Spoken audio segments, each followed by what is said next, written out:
காந்தி ஒரு முறை வந்து லெட்டர் எழுதுறாரு யாருக்கு அப்படின்னா வஉசிக்கு.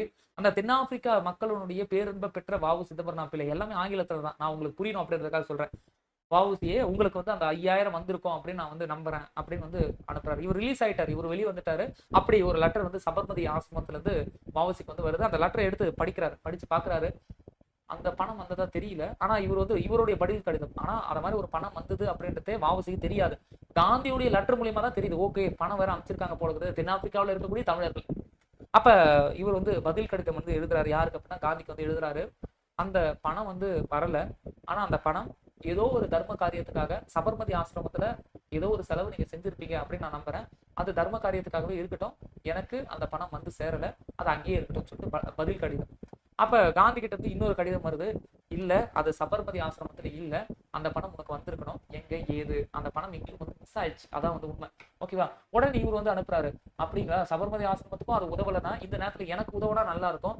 ஏன்னா என்னுடைய நிலைமையை வார்த்தைகளால விவரிக்க முடியாத ஒரு சொல்லாடலுக்கு இல்ல ஒரு இதுக்கு நான் வந்து இருக்கேன்.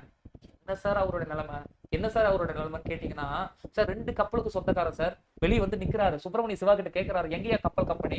சுதேசி நேவிகேஷன் ஸ்டீம் கம்பெனி எங்க போச்சு அப்படின்னு கேட்கும் பொழுது சொல்றாரு, அந்த சுதேசி ஸ்டீம் நேவிகேஷன் கம்பெனி வெள்ளக்காரன் வாங்கிட்டான். இவர் உள்ள போயிட்டோன்னா வெள்ளக்காரன் வாங்கிட்டான் அந்த கம்பெனியை.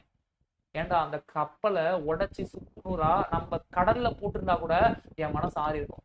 அந்த கப்பலை சுக்குநூறா உடைச்சி அந்த கடல்ல போட்டிருந்தா கூட என் மனசு ஆறி இருக்கும். இதுக்கான இவ்வளவு கஷ்டப்பட்டு ஜெயிலுக்கு வந்து உட்கார்ந்து கொஞ்சம் கூட ஒரு நன்றி இல்லையா அப்படின்னு வந்து கண் கலங்குறாரு. சரி, அது மட்டும் இல்லாம தன்னுடைய சொத்து எல்லாத்தையும் வந்து வித்த ஒரு ஆளு. வெள்ளக்காரன் வந்து என்னன்னா வன்மத்துடைய உச்சகட்ட வந்து வெள்ளக்காரன். அவனை நம்பவே கூடாதுன்னு. அது இங்கிலாந்துக்காரன் ரொம்ப மோசம்.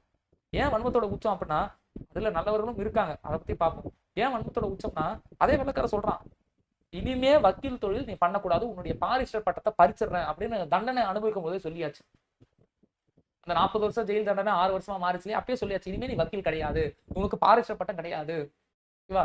ஒரு பரம்பரை பணக்காரரு, அப்பாவை படிக்கலாம் பரவாயில்ல, அப்பா ஒரு லாயரு,